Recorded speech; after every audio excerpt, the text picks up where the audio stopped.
같이 묵상 기도 드리심으로 주일 오전 예배를 주님의 이름으로 시작하겠습니다.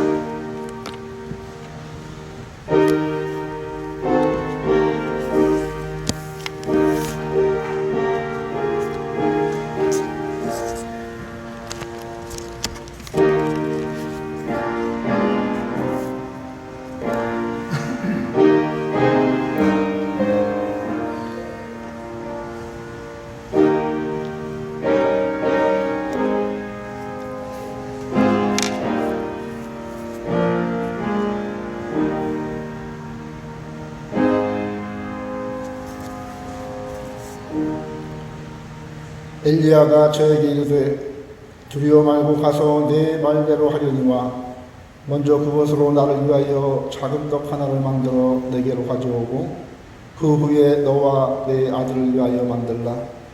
이스라엘 하나님 여호와의 말씀이 나 여호와가 비를 지면에 내리는 날까지 그 통의 가루는 다하지 아니하고 그 병의 기름은 없어지지 아니하리라 하셨느니라. 아멘. 은혜로우시고 자비로우신 아버지 하나님 감사합니다. 오늘도 사랑하는 주의 백성들 주의 품에 안아주셨다가 오늘도 거룩한 주일을 맞이해서 하나님께 나와 예배할 수 있도록 인도해 주심을 감사합니다. 이 시간도 우리의 마음과 뜻과 정성을 모두 하나님께 예배에 올릴 수 있도록 인도하여 주시고 예배할 때 영과 진리로 예배할 수 있도록 인도하여 주시옵시며 이 시간 우리가 예배할 때 임마누엘 하신 하나님 만나는 축복을 드릴 수 있도록 역사하여 주시옵소서. 예수 그리스도의 이름으로 기도하옵나이다. 아멘. 다 같이 자리에서 일어나셔서 찬송가 376장, 새 찬송가 450장 부르겠습니다.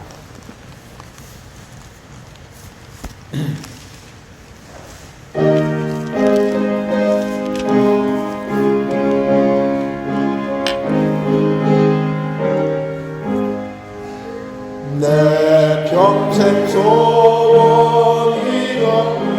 주의 일하다가 이 세상 이별하는 날 주 앞에 가리라.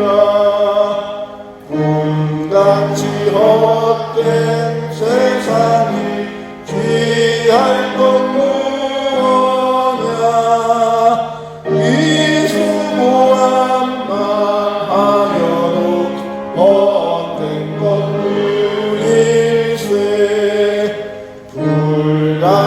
시험 많으나 겁내지 맙시다.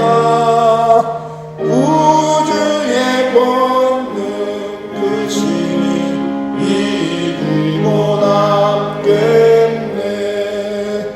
금보다 귀한 믿음은 잡몸에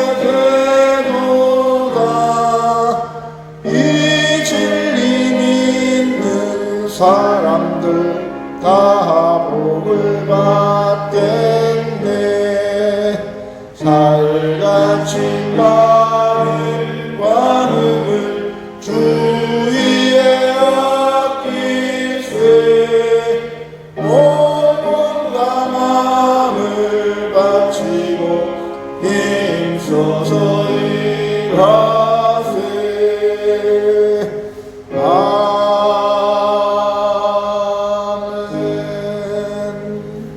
교동문 26번, 새찬송가는 46번, 시편 104편을 기록하겠습니다.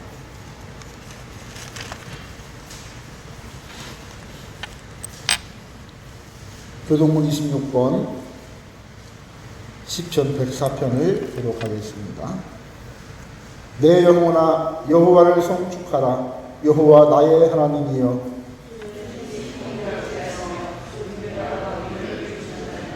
주께서 옷을 입음같이 빛을 입으시며 하늘을 휘장같이 치시며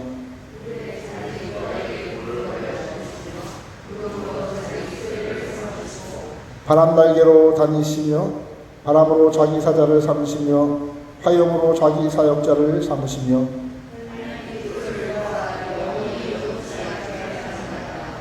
주께서 물의 경계를 정하여 넘치지 못하게 하시며 여호와께서 샘으로 골짜기에서 솟아나게 하시고 산 사이에서 흐르게 하사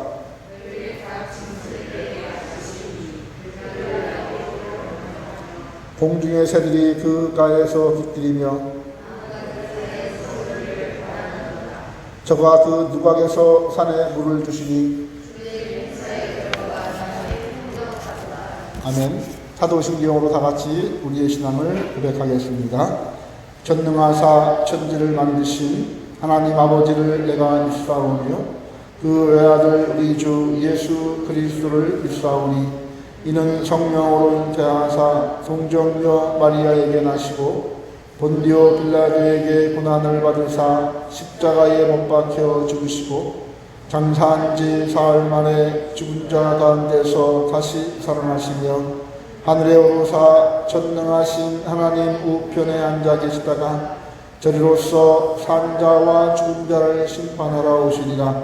성령을 믿사오며 거룩한 공회와 성도가 서로 교통하는 것과 죄를 사하여 주시는 것과 몸이 다시 사는 것과 영원히 사는 것을 믿사옵나이다. 아멘. 다 같이 자리에 앉으셔서 찬송가 379장, 새 찬송가 204장을 보겠습니다.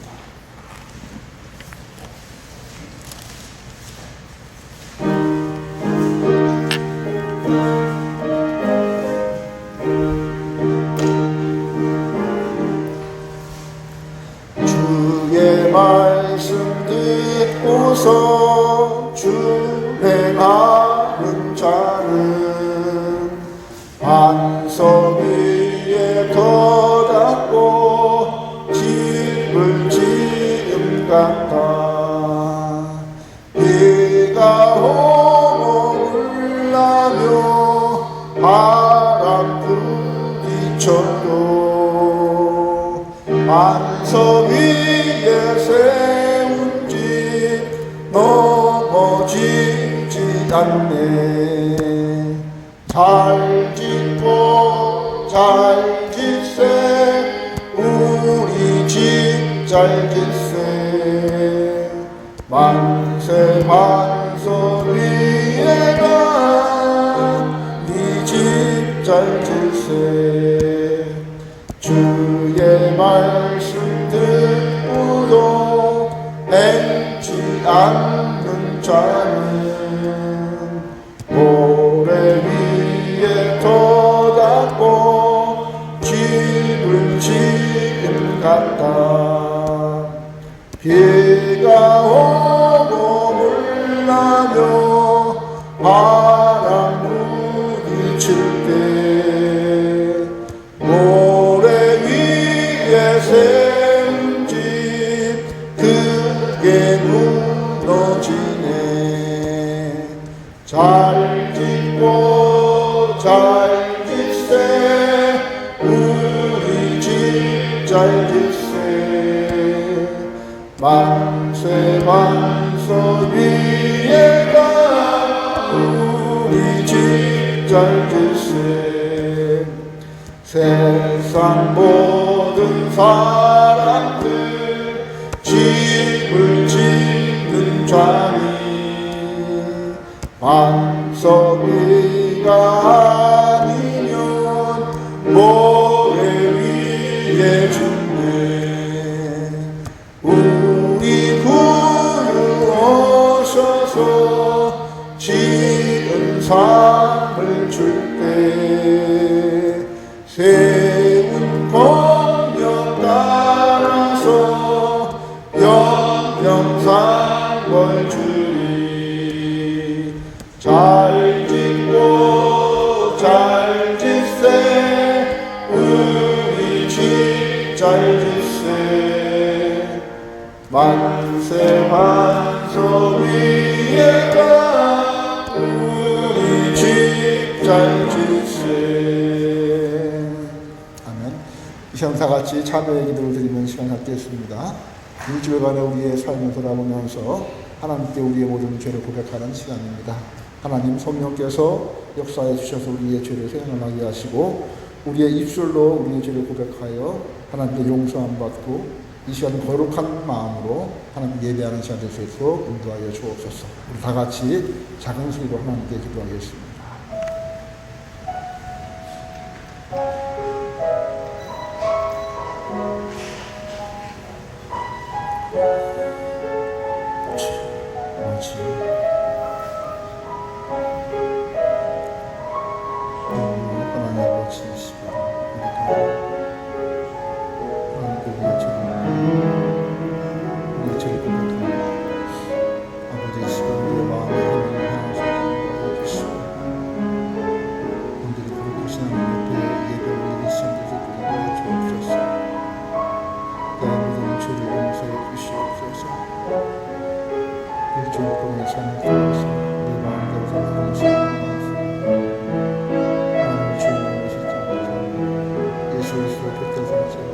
하나님 중심, 교회 중심, 말씀 중심, 내 중심으로 내 마음대로 내가 계획한 대로 내가 원하는 대로 내 삶을 내 인생을 위해서 내 마음대로 살았습니다. 욕심은 죄를 짓고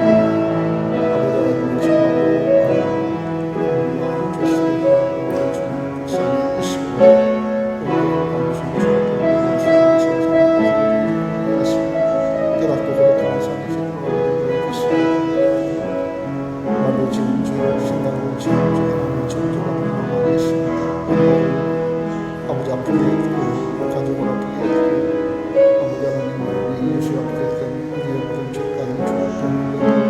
주시옵시고 이 시간 주의 사랑으로 내 마음을 위하여 아버지 하나님 정말로 감사함에게 주의 사랑을 이 시간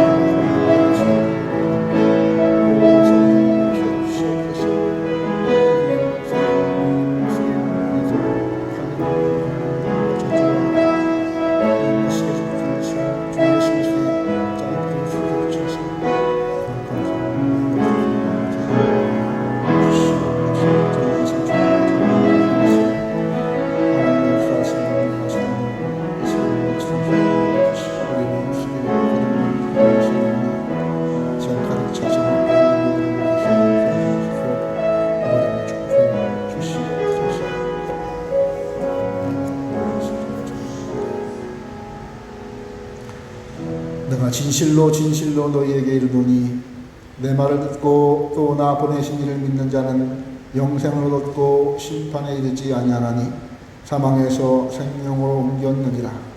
그러므로 이제 그리스도 예수 안에 있는 자에게는 결코 정죄함이 없느니라. 아멘.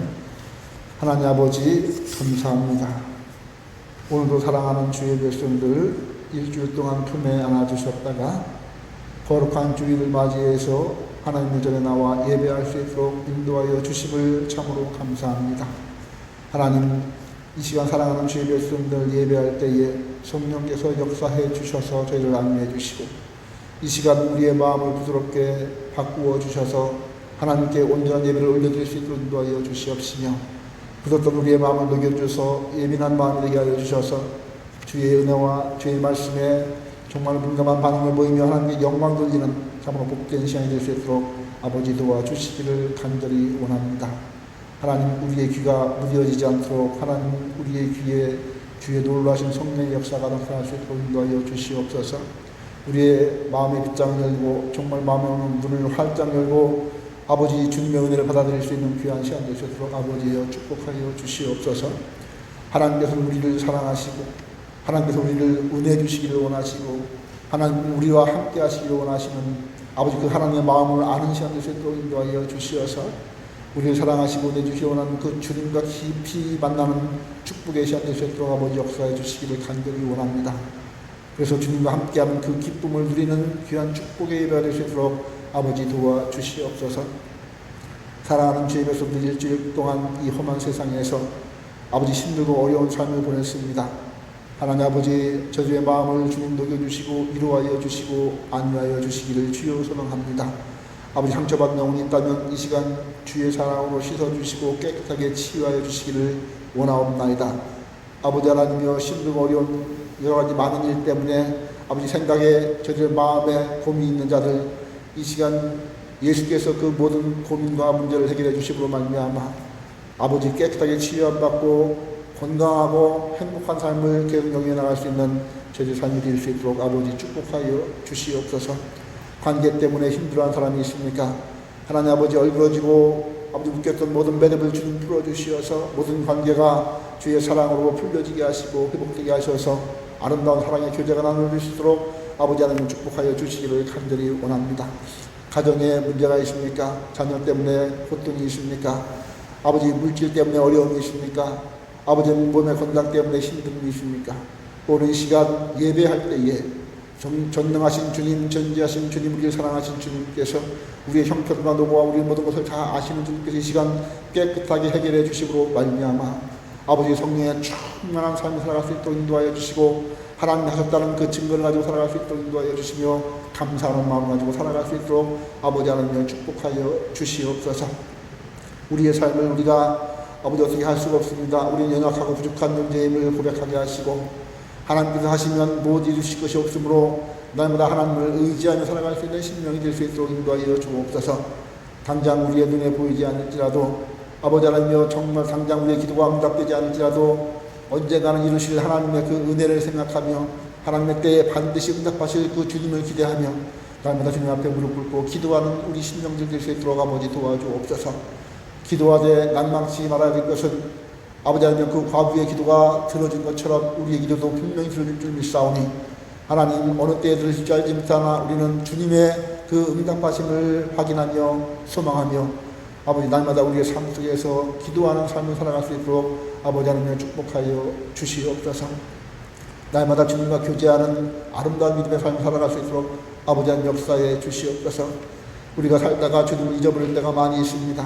내일이 바빠서, 내일이 공부해서, 아버지 여러 가지 많은 걱정이 있어서 염려가 돼서 하나님 잊어버리고 살 때가 너무나 많이 있사온데, 아버지 하나님 그럴 때마다 우리를 사랑하신 주님께서 우리를 깨우쳐 주시옵시고 성령께서 강권적으로 역사해 주심으로 말미암아 주님이 생각나게 하시고 기도가 생각나게 하시고 주님과 교제함이 생각나게 하시고 주님 우리를 지켜주심을 믿게 하시고, 그래서 날마다 주님과 동행하는 그런 믿음의 삶을 살아갈 수 있도록 아버지 하나님여 축복하여 주시옵소서. 그래서 우리가 기도할 때에 아버지 우리의 가정의 문제가 해결되고 자녀의 문제가 해결되고 내 건강의 문제가 해결되어지고 사업의 문제가 해결되어지고 이웃과의 관계가 회복되어지는 놀라신 은혜가 우리의 삶 속 곳곳에서 나타날 수 있도록 아버지 하나님이여 축복하여 주시옵소서. 하나님, 우리 성도들 말씀을 들을 수 있도록 인도하여 주시옵소서. 말씀을 들을 귀를 열어주시고 마음을 열어주셔서 그 말씀을 듣고 그치는 것이 아니라 그 말씀이 우리의 마음에 심기어져서 아버지 하나님이여 우리의 삶 속에 그대로 나타날 수 있도록 인도하여 주심으로 말미암아 말씀에 따라 살아가는 아름다운 믿음의 삶이 되어주시도록 도와주시옵시고, 주님께서 기뻐하시는 합당한 성도의 삶을 살아갈 수 있도록 아버지 하나님 축복하여 주시옵소서. 아버지 우리 주변의 이웃들이 우리를 통해서 그리스도의 향기를 맡을 수 있도록 인도하여 주시옵시고, 아버지 저 사람이 믿는 예수를 믿고 싶다는 마음이 생길 수 있도록 우리의 삶이 모범적으로 변할 수 있도록 아버지 도와주시며, 우리가 그들에게 그리스도의 편지가 되어주시도록 아버지 인도하여 주셔서 그들에게 복음의 메시지를 분명히 우리의 삶으로 알려줄 수 있도록 아버지 축복하여 주시기를 원합니다. 그래서 죽어가는 영혼에게 새로운 생명이 아버지 얻어질 수 있도록 인도해 주시고 저들이 올바른 길로 돌아올 수 있도록 도와주시며 그 멸망의 길에서 생명의 길로 돌아올 수 있는 그런 삶이 되어질 수 있도록 우리 모든 성도들에게 축복하여 주시기를 간절히 원합니다. 오늘 예배할 때에 우리 성도들에게 이와 같은 믿음을 회복시켜 주시고 은혜를 주시고 성령의 충만함을 얻게 해주셔서 앞으로 간 일주일도 성령의 충만한 가운데서 인도받는 삶을 살아갈 수 있도록 아버지 역사하여 주시옵소서. 영상으로 예배하는 사랑하는 주의 백성들도 오늘 이 시간 우리가 예배할 때에 동일한 은혜를 주님께서 허락해 주시옵시고 언제 어디서든 항상 하나님을 바라보며 살아갈 수 있는 삶이 되어 주시도록 역사해 주시옵소서.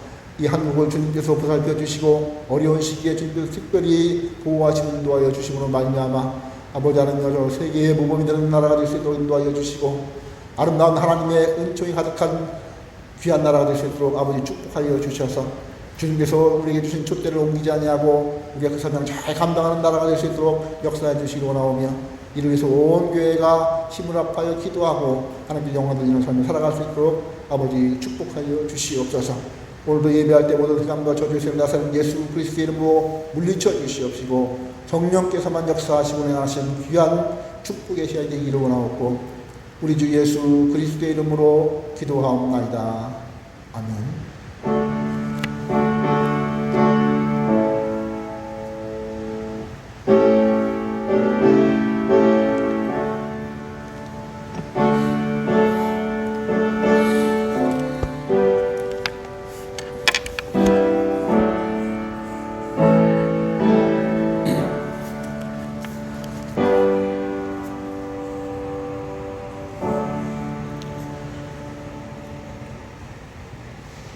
하나님 말씀은 갈라디아서 6장 6절부터 10절 말씀까지 보겠습니다. 신약성경 309쪽입니다.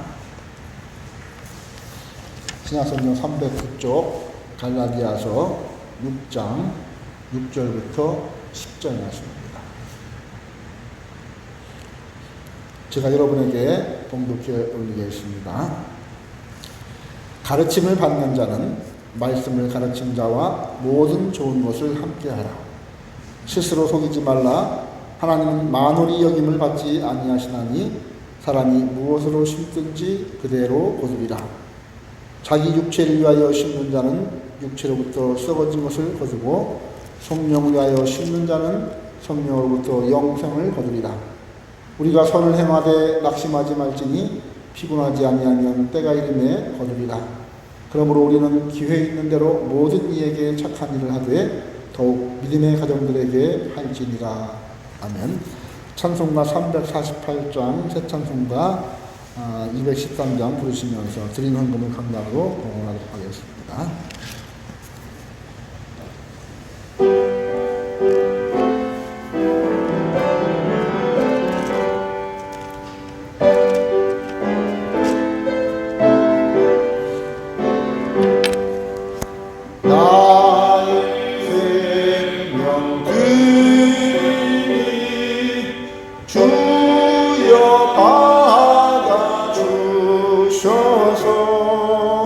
세상 살아갈 동안 찬송하게 하소서.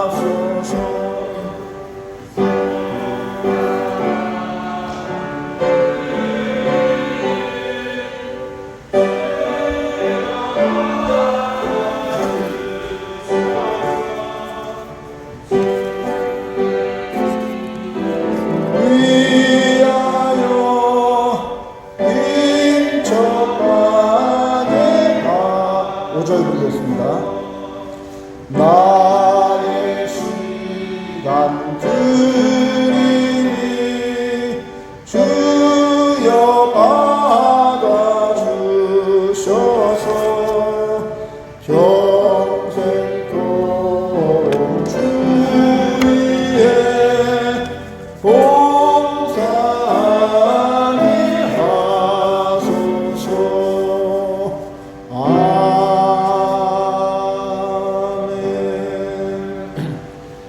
하나님께 귀한 예물을 올려드렸습니다.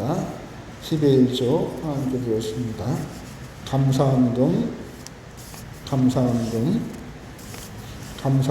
하나님께 드렸습니다. 주일헌금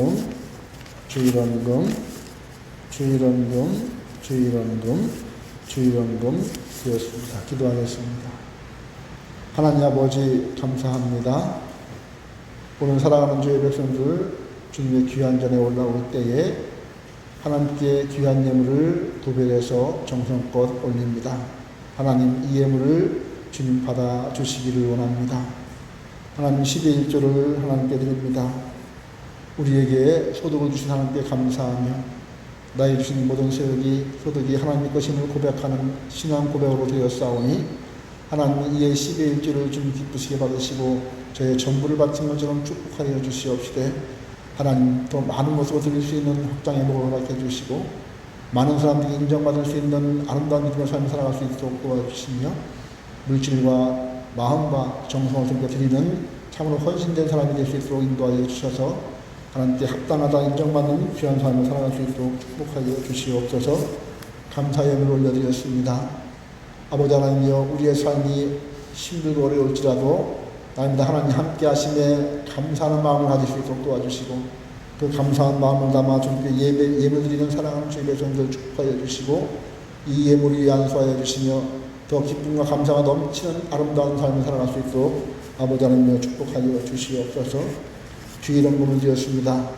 날마다 주님께서 인도하심을 감사하며 또 주님의 개입하심과 간섭하심을 기대하며 하나님께서 날마다 도와주시고 날마다 인도하신다는 사실을 확신하며 드리는 사랑하는 귀한 이 주일 예물도 주님 기쁘시 받아주시고 저희들의 삶을 주님께서 늘 보호하시고 인도하여 주시기 원합니다. 그래서 언제 어디서나 남에게 꾸어줄전정 꾸지 않는 아름다운 행복한 믿음의 삶을 살아갈 수 있도록 역사하여 주시옵소서. 하나님 아버지, 오늘 이 시간 사랑하는 주의 백성들 주님의 귀한 말씀 앞에 있습니다. 이 시간 말씀을 들을 때 성령께서 역사해 주셔서 귀를 열어주시고 마음을 열어주심으로 말씀을 잘 받은 귀한 삶을 살아갈 수 있도록 역사해 주시옵소서. 예수 그리스도의 이름으로 기도하옵나이다. 아멘. 우리가 이 세상을 살아갈 때 분명 세상의 모든 것이 저절로 이루어진 것 같지만 사실 세상은 어떤 일정한 법칙에 의해서 돌아가게 되는 것을 우리는 알 수 있습니다. 여러분, 우리가 성도가 어떻게 찬양의 삶을 살 수 있습니까? 어떻게 기도의 삶을 살아갈 수 있습니까? 거기에도 작은 법칙들이 다 존재하게 마련입니다. 여러분, 이 세상의 물질적인 법칙은 우리가 참 잘 아는 것 같습니다. 어떻게 계절이 바뀝니까? 봄이 오고 여름이 오고 또 가을이 오고 또 겨울이 있습니다. 왜 이런 계절이 있죠? 지구가 태양 주위를 공전하기 때문에 이런 계절이 있는 것입니다. 왜 낮과 밤이 일정하게 계속 바뀝니까? 지구가 스스로 자전하기 때문에 이런 현상이 생기는 것입니다. 즉 하나님께서 어떤 특별한 법칙을 만들어 놓으셨기 때문에 봄, 여름, 가을, 겨울 계절이 있고 낮과 밤이라는 그런 시간들이 존재하게 되는 것입니다. 여러분, 지구가 둥글잖아요. 근데 어떻게 저 지구 반대편에 있는 뒤쪽에 있는 사람들이 아래에 매달려서 떨어지지 않고 살아갈 수 있습니까? 그것은 중력 때문이죠. 만유 인력의 법칙 때문입니다. 어느 날 뉴턴이 과수원길을 이렇게 지나가다가 사과나무에서 사과가 뚝 떨어지는 걸 보면서 이 만유 인력의 법칙을 발견했습니다. 여러분, 뉴턴이 만유 인력의 법칙을 만든 것이 아닙니다. 그는 단지 하나님이 만드신 그 법칙을 발견했을 따름인 것입니다. 많은 사람들이 알았어도 그 원리를 제대로 설명하지 못했었는데 뉴턴이라는 사람이 그것을 이론적으로 설명을 하게 된 것입니다. 여러분, 그 바다에 있는 배 뭐 이렇게 뚝딱거려가지고 그냥 만든 것 같지만 사실은 거기에도 일정한 법칙이 있는데 부력의 법칙에 의해서 그 배를 만들었습니다. 이 법칙이 아니면 배는 가라앉고 말 것입니다.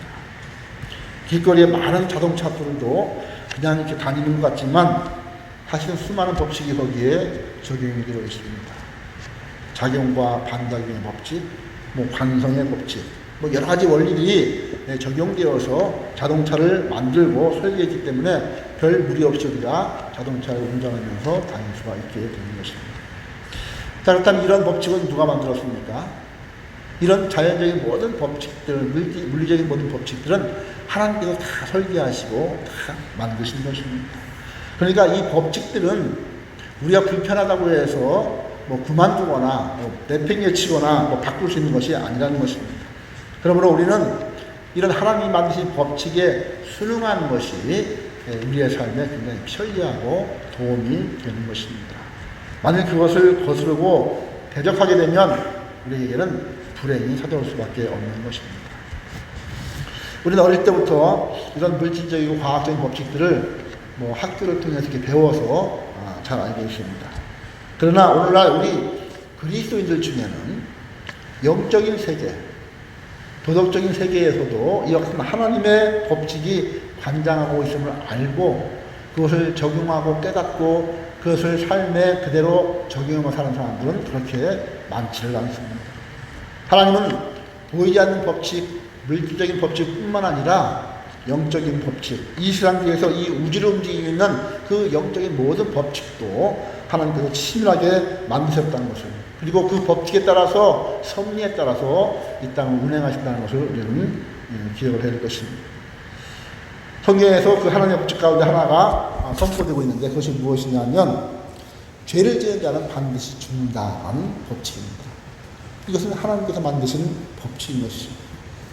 이렇게 묻는 사람들이 있을 것입니다. 목사님, 죄를 지으면 감옥에 가면 되지 왜 죽습니까? 그러나 죄를 지으면 죽는 것이 하나님의 법칙입니다. 아무리 작은 죄를 지었다 할지라도 하나님께서는 죄를 지은 자는 반드시 죽어야 한다고 말씀을 하고 있습니다. 여러분, 죄를 지은 자는 반드시 죽습니다. 영원한 사망을 맞게 되는 것입니다. 이것은 거룩하신 하나님과 함께 살 수가 없다는, 공존할 수 없다는 이야기입니다.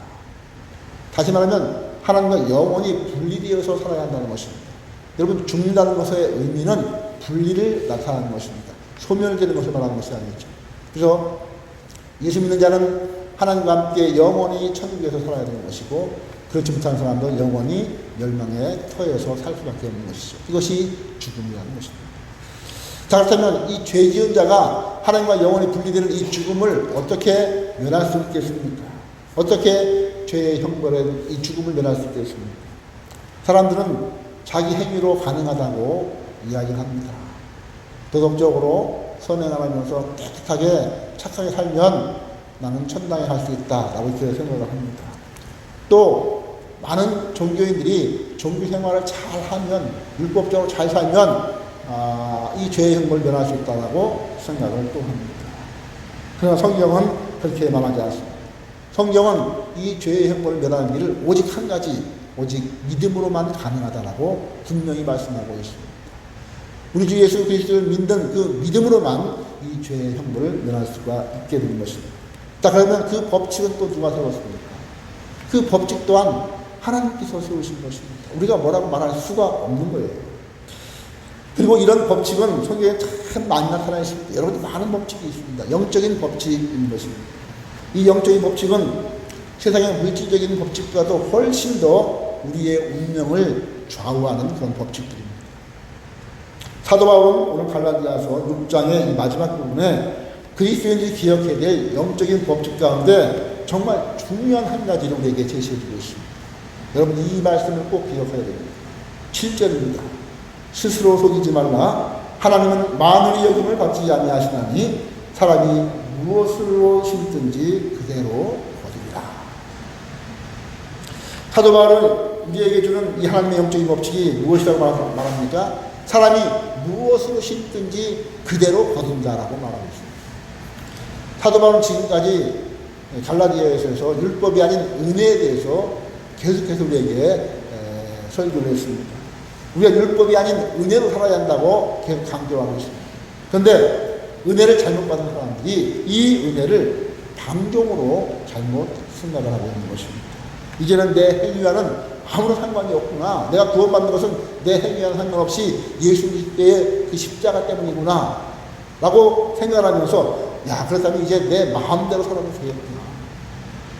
예수를 영접했으니 내 마음대로 살아도 나는 구원받겠구나. 이렇게 잘못 생각을 하고 있게 된 것입니다.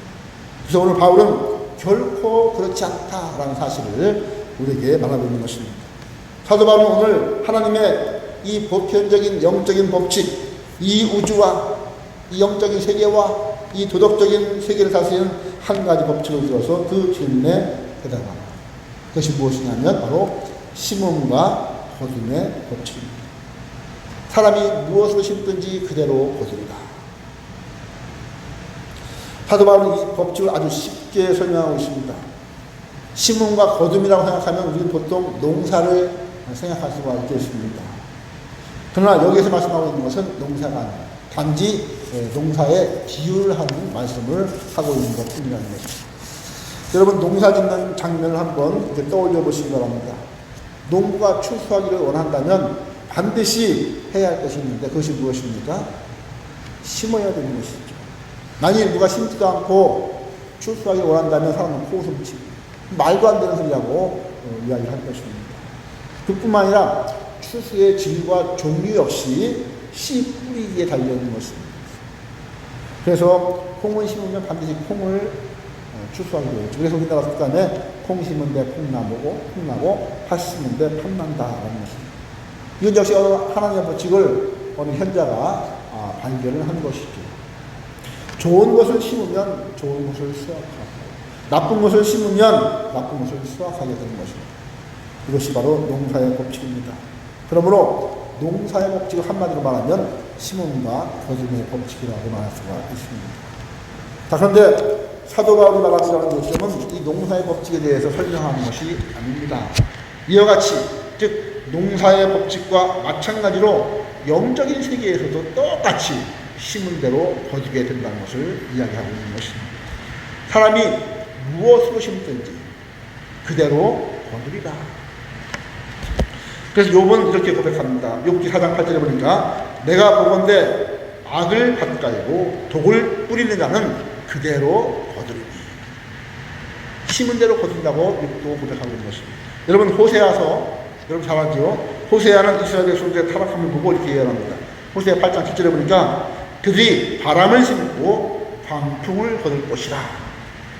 그들이 잘못된 삶을 심고 결국 하나님의 심판을 받게 될 것이다 라고 호세아 선지자는 그들의 타락한 이스라엘 백성들을 향해서 말하고 있는 것입니다. 여러분 이 영적인 법칙은 하나님의 법칙이기 때문에 아무도 바꿀 수가 없습니다. 이것을 강조하기 위해서 사도 바울은 두 가지 명령과 한 가지 사실을 덧붙입니다. 7절 다시 한번 보겠습니다. 스스로 속이지 말라. 하나님은 만물의 여김을 받지 아니하시나니 사람이 무엇으로 심든지 그대로 거두리라. 여러분 이 말씀의 뜻이 무엇입니까? 왜 속이지 말라고 해서 말하고 있습니까? 바로 이것이 영적인 법칙인데 수많은 사람들이 이 영적인 법칙을 알지도 못하고 또 심지도 않습니다. 주님 앞에 헌신하지도 않고 말씀을 보지도 않고 성경 공부도 하지도 않고 기도하지도 않고 그러면서 자신의 영이 자라나기를 바라고 있습니다. 심지도 않고 거두기를 원하는 것이죠. 어떤 사람은 내가 왜 이렇게 거룩한 사람이 되지 못할까? 내가 왜 이렇게 경건한 사람이 되지 못할까? 생각하면서 교회를 원망합니다. 교회가 잘못 가르쳤다고 말하는 것입니다. 어떤 사람은 내가 이 교회를 20년이나 다녔는데 20년 동안 열심히 다녔는데 내 신앙에 아무런 변화가 없습니다 라고 말하면서 교회가 뭐가 잘못된 것 같다 라고 하면서 교회를 떠나려고 합니다. 실제로 있었던 일이에요. 제가 그 사람을 아무리 말렸지만 결국 그 사람은 교회를 떠나서 지금은 어느 축집에서 일을 하고 있다는 그런 소문을 제가 들었습니다. 그 사람 떠나기 전에 이런 말을 했습니다. 저는 이 교회를 주일학교 때부터 다녔습니다. 그래서 제가 몇 가지 질문을 했습니다. 자매님 말씀을 잘 읽나요? 성경 공부를 좀 했습니까? 아니요. 정말 주님 앞에 무릎 꿇고 하나님께 제대로 기도한 적이 있습니까? 없는 것 같습니다. 교회에서 직분을 맡아서 헌신한 적이 있습니까? 한 번도 없습니다. 그 사람은 전혀 심지 않은 것입니다. 그저 교회만 왔다 갔다 했을 뿐이라는 것입니다. 그러나 잘하고 싶은 마음은 있었던 것이죠. 심지도 않고 잘하고 싶은 마음만 있던 것입니다. 그래서 교회를 원망합니다. 교회 다녀도 소용없어. 내가 20년을 다녔는데 나에게는 아무 변화도 없잖아. 왜 없습니까? 심지 않았기 때문인 것입니다. 우리는 주위에서 이런 사람을 수없이 많이 보게 됩니다. 심지도 않고 거두기를 바라는 것이죠. 저의 마음에도 그런 마음이 꼭 있을지도 모르겠습니다. 여러분 마음에도 그런 마음이 꼭 있을지도 모를 것입니다. 여러분 심지 않고 그렇게 거두려고 하는 것은 스스로를 속이는 것이다 라고 사도 바울은 오늘 본문을 통해서 우리에게 권고하고 있는 것입니다. 이 세상에서 우리를 가장 속이는 자가 누굽니까? 바로 사단이죠. 사단은 에덴 동산에 찾아와서 아담과 하와에게 이렇게 속입니다. 내가 저 선악과를 먹게 되기만 하면 너는 만족스러운 삶을 살게 될 거야. 너는 하나님과 똑같이 높아지게 될 거야. 그러나 그것은 새빨간 거짓말이었습니다. 여러분 오늘날도 사단은 우리에게 얼마나 많은 것을 가지고 와서 우리를 속이는지 알 수가 없습니다. 내가 이 일만 성취하면 너는 만족함을 얻게 될 거야. 내가 이 과정만 마치게 되면 너는 인생의 만족을 느끼며 살 수 있을 거야. 내가 이 사업만 성공시키면, 내가 이 회사에서 승진만 하면 여러분, 우리에게 이런 유혹들이 얼마나 많이 있는지 알 수가 없습니다. 불륜의 관계인 줄 알면서도 이 여자를 취하기만 하면, 이 남자를 취하기만 하면 내 인생은 만족스러울 거야, 나는 행복할 거야 라고 하다는 끊임없이 속삭입니다. 사람들은 유혹에 빠져서 관계를 가지게 됩니다. 그러면서 그들을 말합니다. 내가 왜 거룩하지 않을까? 이것은 자기를 속이는 것이다라고 성경은 말씀하고 있습니다. 하나님의 법칙은 간단합니다. 심은 대로 거두는 것입니다. 사도 바울은 우리에게 이렇게 부탁합니다. 스스로 속이지 말라. 이 법칙을 바꾸려고 하는 것은 스스로 속이는 것이다. 심지도 않고 거두려고 하는 것은 하나님의 법칙을 바꾸는 것이고, 그것은 너 자신을 속이는 것이다 라고 이야기를 하고 있습니다. 바울이 말한 또 다른 하나는 무엇입니까? 하나님은 업신여김을 받지 아니, 만으로 여김을 받지 아니한다는 얘기는 업신여김을 받지 아니한다라는 뜻입니다.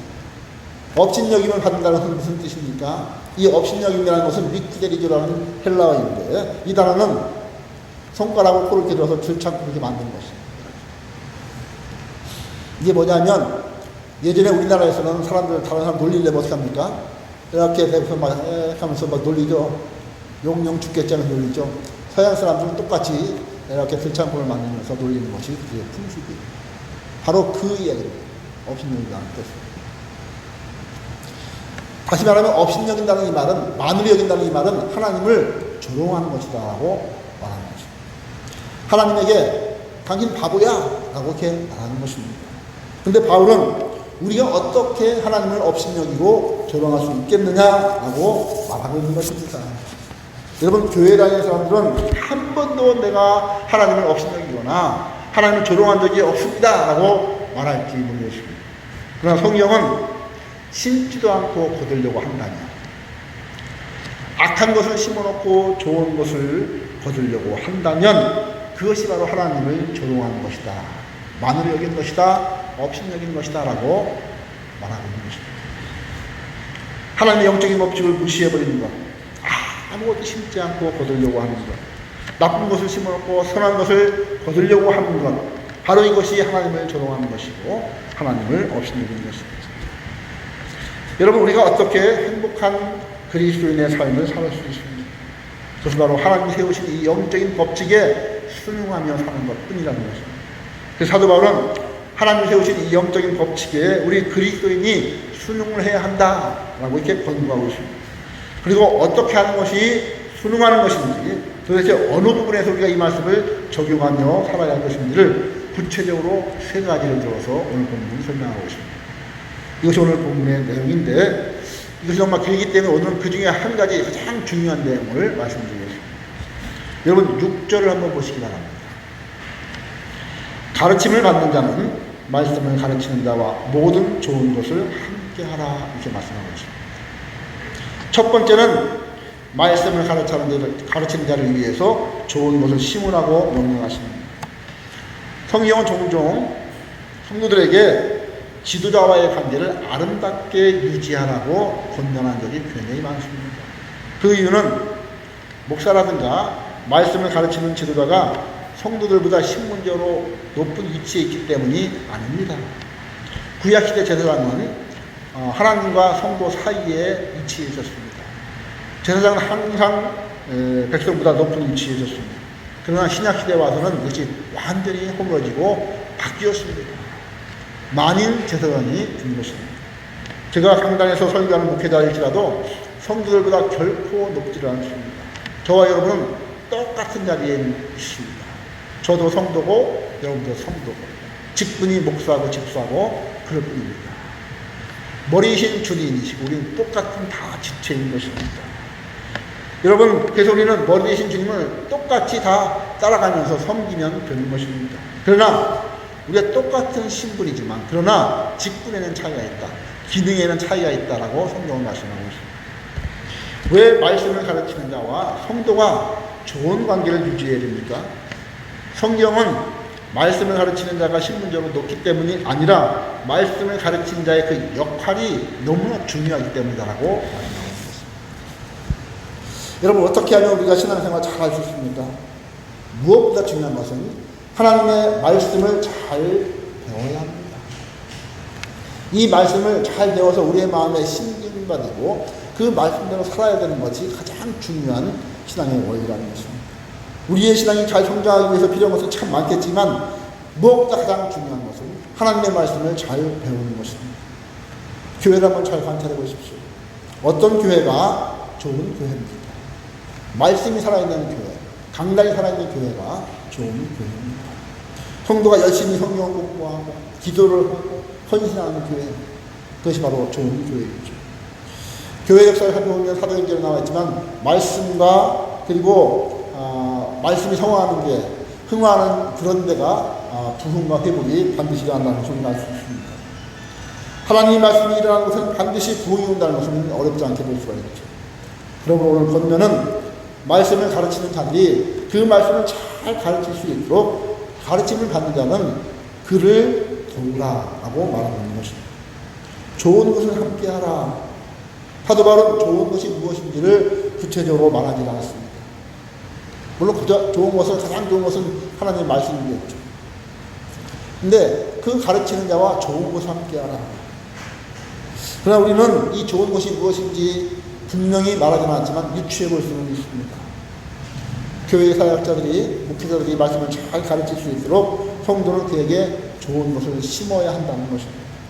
말씀을 잘 가르칠 수 있는 환경을 만들어주고 마음을 열게 하고 또 시간을 만들어주는 것, 이런 것들이 심는 것입니다.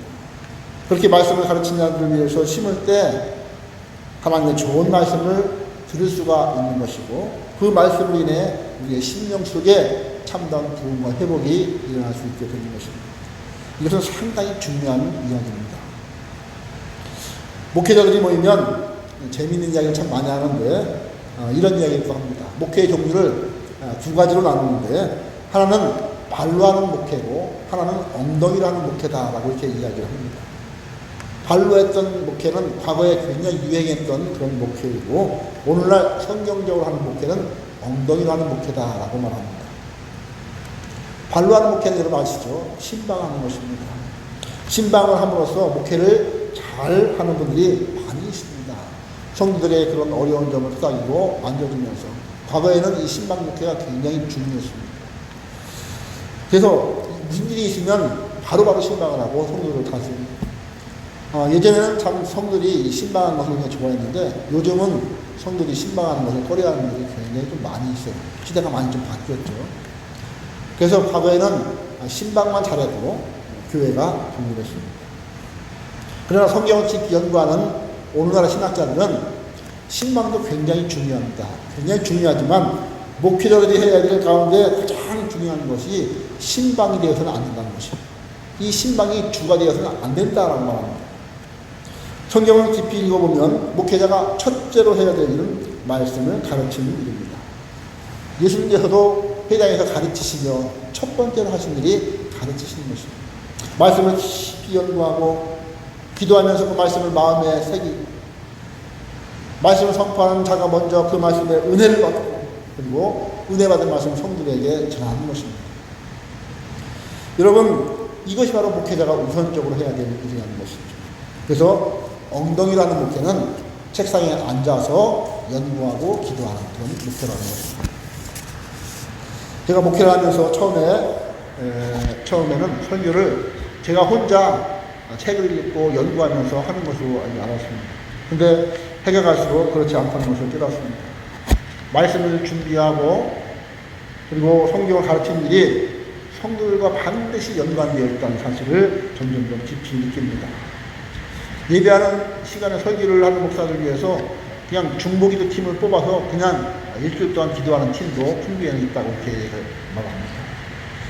여러분, 가르침을 받는 자는 말씀을 가르치는 자와 모든 좋은 것을 함께하라. 이것이 바로 심는 것입니다. 그러면 어떻게 심을 수 있습니까? 먼저 기도로 심을 수가 있겠죠. 열심히 목회자를 위해서 기도하는 것, 정말로 좋은 것을 심는 것입니다. 그리고 말씀을 준비하는 시간을 충분히 드리는 것도 또 좋은 것을 심는 것일 수가 있겠죠. 제가 교회를 개척하려고 할 때 많은 선배 목사님들의 충고 말씀을 주셨습니다. 목회를 하게 되면 1년에 한 달은 반드시 목회 일선에서 떠나서 모든 것을 그만두고 혼자 조용한 곳에 가서 하나님과 교제하는 그런 시간을 가지라는 것입니다. 그래서 이 교회에는 안식월 제도가 있습니다. 안식월 제도는 1년에 한 달은 이렇게 조용한 곳에 가서 목사님이 쉬면서 말씀을 연구하고 기도하는 그런 시간을 갖는 것입니다. 그리고 또 하나는 최소한 1년 동안 설교할 것을 준비하고 기도를 하라는 것입니다. 저는 그렇게 하겠다라고 말했습니다.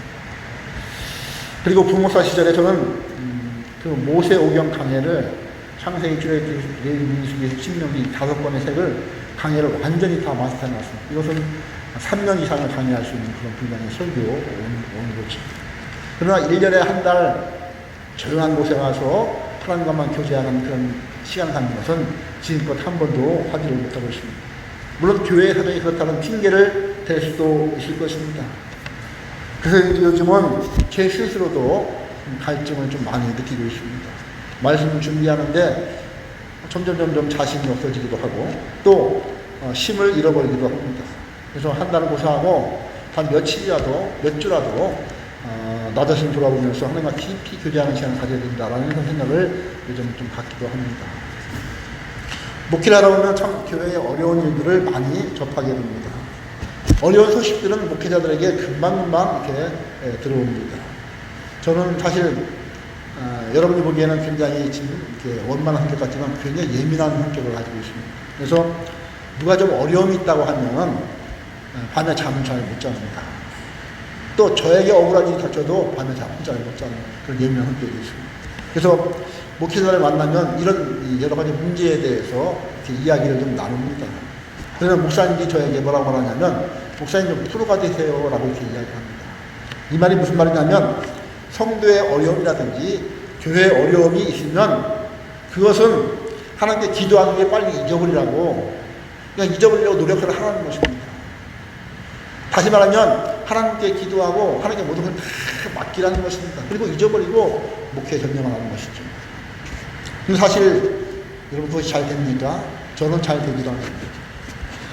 사람들은 좋은 소식보다는 나쁜 소식을 더 많이 가지고 오게 마련이죠. 기도 부탁을 많이 하지만 기도 응답받은 이야기는 잘 하지 않는 것이 보통 사람들의 마음인 것입니다.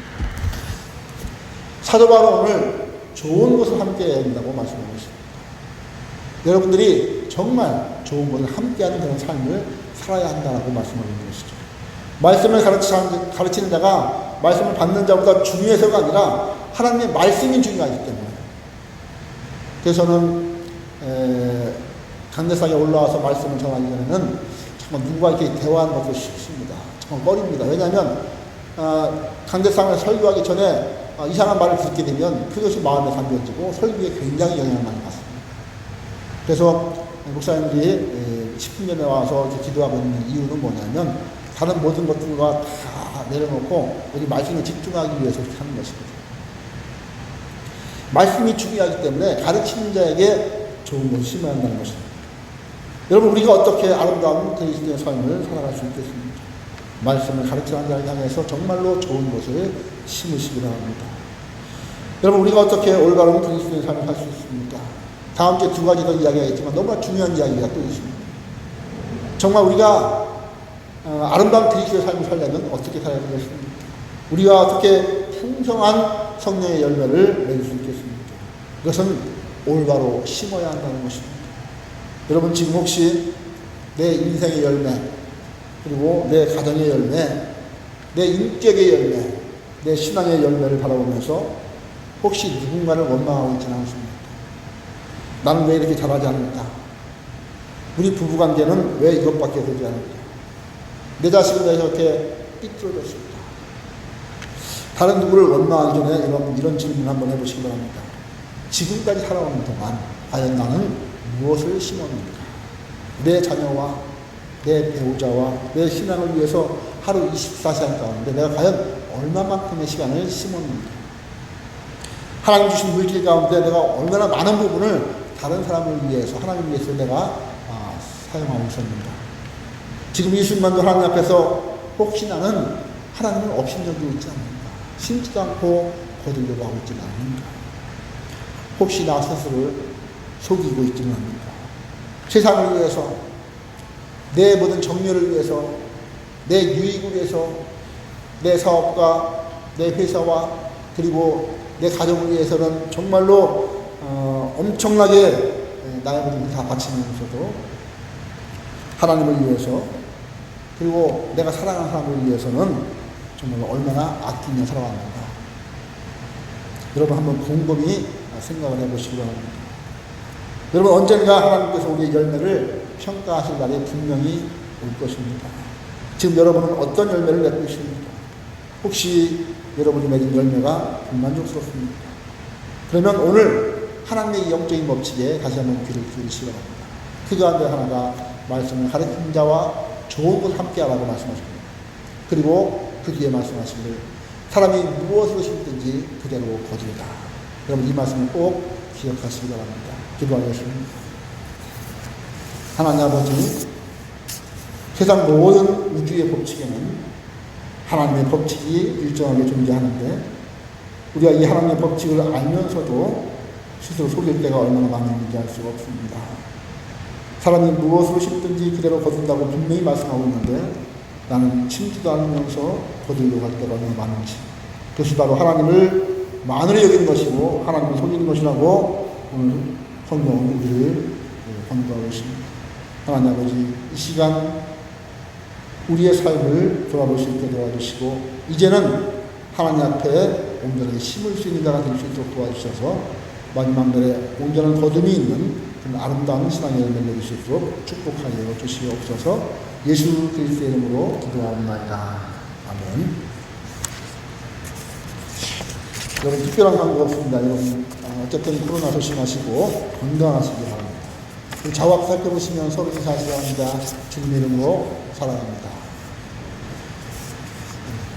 오늘은 또 김밥을 또 우리가 준비해 오신다 해가지고 김밥이 옛날보다 맛있는지 맛있는지 평가를 해주시고 이렇게 서로 성도의 기절 나누면서 아름다운 일을 알 수가 없습니다. 이따가 가면서 성도의 기절 나누시고 준비하신 것 받아가시기 바랍니다. 다 같이 자리에서 일어나셔서 찬송가 6장 세찬 2장 부르시고 특강으로 예배를 마치도록 하겠습니다.